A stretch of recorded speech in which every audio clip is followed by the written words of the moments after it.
구독, 좋아요, 알림 설정, 댓글까지 부탁드리겠습니다. 요즘에 4월 위기설에 대해서 저희가 뭐라고 이야기했었죠? 4월 위기설이 정부가 아니다 라고 이야기하는 게 위기설이 아니다가 아니라 4월이 아니다 이런 식으로 이야기를 하고 있는 거다. 그런데 그런 이야기를 하자마자 바로 기사 뜨더라고요. 4월 위기설 지나도 5월 위기설 온다 이런 느낌으로. 그런데 지금 정부에서는 위기가 아니다 라고 이야기하지만요, 실제 위기가 오고 있는 중국이랑 비교를 해봤더니, 그리고 중국이 지금 장기 침체된다는 전망이 있는데 그 이유들이 나오고 있어요. 그 이유들이랑 현재 우리나라의 상황을 비교를 해봤더니 금융위기가 올 수밖에 없는 구조다. 그래서 그런 이야기 해보도록 하겠습니다.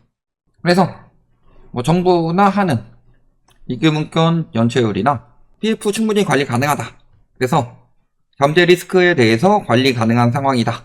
이렇게 평가를 하고 있지만 실질적으로 보면은 지금 PF 대출 보증 규모 확충하고 있고, PF 사업장 정상화 지원 펀드 요거의 지원 대상을 확대해서 자금 애로를 완화할 계획이다. 이런 식으로 이야기하는데, 저번에 9.16 대책 때요, PF 보증 10조 늘렸죠.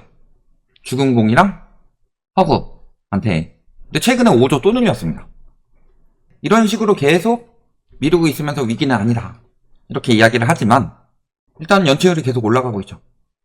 PF 연체율이 지금 아직 안전하다라고 이야기를 하지만요, 잔액이랑 같이 보셔야 된다고 그랬어요. 예를 들어서 2020년 같은 경우는 어때요? 92.5조에 0.55%의 연체율이니까 5천억 정도의 연체율이 나왔다면, 그러면은 지금은 135.6조에 2.7%의 연체율이니까 3조 6천억 정도의 연체 금액이 나온다. 물론 이게 드러난 게 다는 아니겠죠. 그러니까 실질적으로는 한 5배 올라간 것 같지만 금액상으로 보면은 7배 이상 올라간 상황이다. 지금 부동산 PF 규모가 2008년 금융위기 대비로 2배까지 늘었으니까 규모로만 따지면은 지금 그 당시로 따지면 5%가 넘어간 상황이에요. 굉장히 가파르게 올라가고 있고, 이게 문제인 거고, 그래서 잔액이 늘고 있는데 연체율이 상승했고, 증권업 역시도 연체액이 감소해서 PF 연체율이 조금 떨어진 게 아니라 전체 대출 잔액이 증가해서 연체율 하락이 이어졌다. 그러니까 대출은 늘었는데 연체율도 같이 늘고 있다는 소리죠. 대출도 늘고 연체율도 는다는 소리가 무슨 소리예요? 위험하다. 이금융권으로 번질 수 있다. 지금 4월 위기설 없다. 총선 앞두고 이거저거 나오니까 4월 위기설은 없다. 이런 이야기를 하더라도 지금 5월 위기설, 4월 위기설 아니면 5월 위기설이다. 이런 이야기가 괜히 나오는 게 아니다. 그런데 더 장기 침체 될까 안 될까 이런 걸 봐야 되겠죠. 그래서 중국 상황을 한번 봅시다. 중국이 이미 많이 떨어졌어요. 그럼에도 불구하고 장기 경기 침체 위험이 나오고 있다. 그 이유를 봤어요. 중국에서 분석한 게 아니라 일본에서 분석을 한 거죠. 니케이가 중국 은행이 보유한 부실채권을 담보로 하는 채권 판매가 46% 증가했다. 즉 채권 매각이 증가했다는 소리죠. 올해도 경기 둔화로 채무 불이행이 발생하면 큰 위험이 발생할 수 있다. 그래서 첫 번째로 봐야 될 것이 뭐다? 중국의 부실채권 발행 규모. 이게 약 6조 6,800억 원 정도로 46% 증가했다. 물론 중국은 정확하게 발표를 안 하니까 저거보다 규모는 더 클 수 있다고 보지만, 실제 6조 6,800억 정도의 부실채권 증가하는 걸 가지고 위험하다라고 이야기를 하고 있는 것. 또 중국의 부동산 자산 비중이 과도하게 높은 부분. 그래서 전체 자산의 39%를 차지하고 있는데 1989년 말 일본의 41%를 생각해보면 부동산 자산이 굉장히 일본 버블 때처럼 과도하게 들어가 있다. 그 다음에 부동산 경기 악화로 인해서 가계 예산에도 영향을 미치고 있는데, 부동산 경기 악화되면서 가처분 소득이 증가율이 많이 떨어졌다. 8에서 10% 증가하던 가처분 소득이 6.3% 증가했다. 이런 것까지. 그러니까 세 가지 정리해보면 뭐예요? 첫 번째, 부실채권 때문에 경기 침체가 올 것이다. 두 번째, 과도한 부동산 자산 비중 때문에 경기 침체가 올 것이다. 세 번째로, 가처분 소득 증가율이 많이 떨어지고 있다. 이런 거죠. 이 세 가지를 보면 우리나라 어떤 상황인지 한번 봅시다. 아까 중국의 부실채권은 6조 6,800억 정도라고 그랬어요. 한국 신규 NPL, 신규 발생 부실채권만 5.7조다. 전년 대비로 33% 올랐다. 중국보다 물론 상승률이 좀 작고, 그 다음에 또 중국보다 규모가 좀 작지만 우리나라랑 중국이랑 경제 규모를 비교를 해보세요. 중국이 우리나라보다 훨씬 경제 규모가 크죠. 인구도 많고 땅덩어리가 어마어마하거든. 땅덩어리도 어마어마하고, 그 다음에 여러가지 G2가 될 만큼 경제 규모가 어마어마하다. 그런데 우리나라가 그에 준할 정도로 부실채권 규모가 엄청 많다는 소리죠. 그래서 4분기 기준 부실채권 신규 발생 규모는 2조 원에서 2.3조 원, 4.4조 원으로 굉장히 빠르게 늘어나고 있다. 왜? 가계부채를 억지로 늘려가지고 하고 있는데, 가계부채를 그렇게 하면 어떻게 돼요? 당연히 이쪽에서 누르면 풍선 효과라고 하죠. 이쪽에서 누르면 저쪽에서 부풀어 오른다. 그래서 기업 대출 부담이 굉장히 많이 커졌고, 당연히 부실채권이 많이 늘어날 수밖에 없다는 소리죠. 부동산 자산 비중 말할 것도 없죠. 75%가 부동산 자산이라고 합니다. 가계. 그리고 일반 가구, 즉 부자 가구일수록 부동산 비중을 줄이고 있고, 그 다음에 그러니까 자산가가 60.3%라면 고자산가는 48%로 더 적은데 일반 가구는 훨씬 더 많다. 그리고 금융자산이나 이런 자산들 보면은 전체 가계 금융자산의 60% 정도를 부자가 점유를 했다. 왜? 주식이든 부동산이든 코인이든 쫙쫙 가격을 높여버리니까. 물론 부자들은 코인 그렇게 많이 안 삽니다.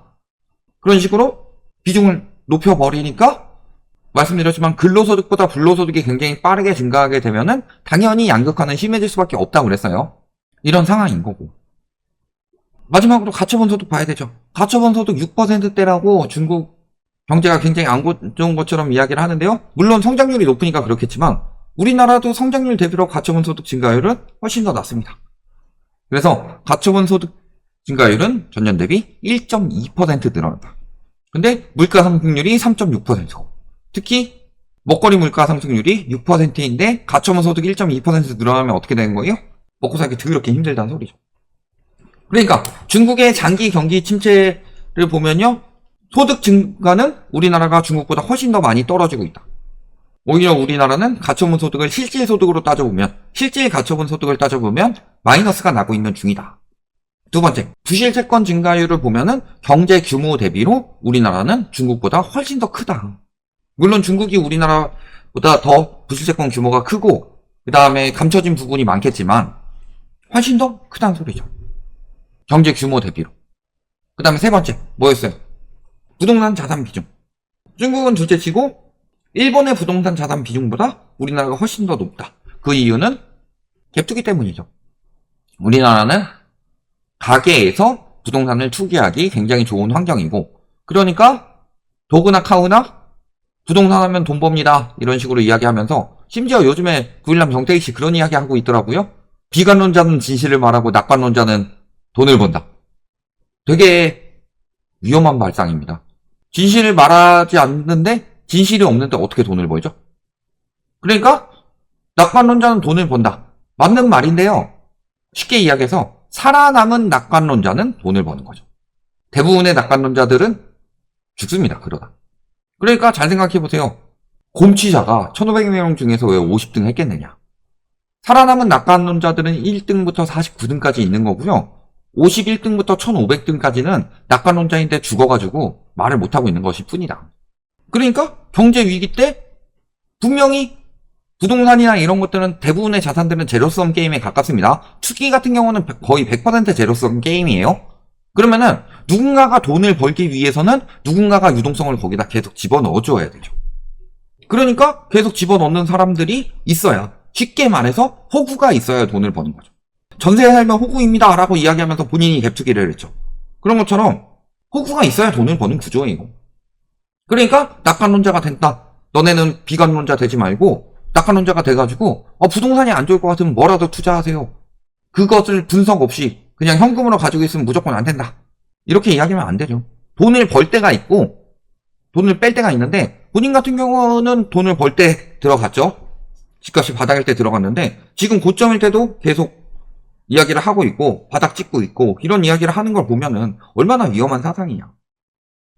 이런 부분을 생각을 해보시고요. 지금도 경제가 굉장히 안 좋습니다. 금융위기가 온다고 그랬어요. 금융위기가 오면 올 수밖에 없죠. 지금 중국의 모든 위험하다는 지표보다 우리나라가 훨씬 더 위험한데 아직 터지지 않아서 심리만 살아있을 뿐이죠. 근데 지금 경제 상황을 보세요. 법인 파산이 2달간 40% 급증했습니다. 그리고 연도별 법인 파산 신청 건수를 보면요. 2017년에 700건 하던 게 코로나 때 1069건까지 늘었다가 지금 2022년 재작년에 1004건 그 다음에 1600건으로 60% 가까이 증가를 했는데 그 60% 가까이 증가한 작년보다 올해 2월까지만 비교를 해보니까 또 40%가 늘었더라. 이 정도 추세라면은 2022년 대비로 2배 가까이 늘어날 수가 있다. 법인 파산이. 그래서 상황을 보니까 중소기업 대출금리는 평균 5.28%로 16개월 연속 5%대가 나오고 있고 가계 부채로 부동산 살린다고 해가지고 기업 부채를 못 깎아주고 있어요.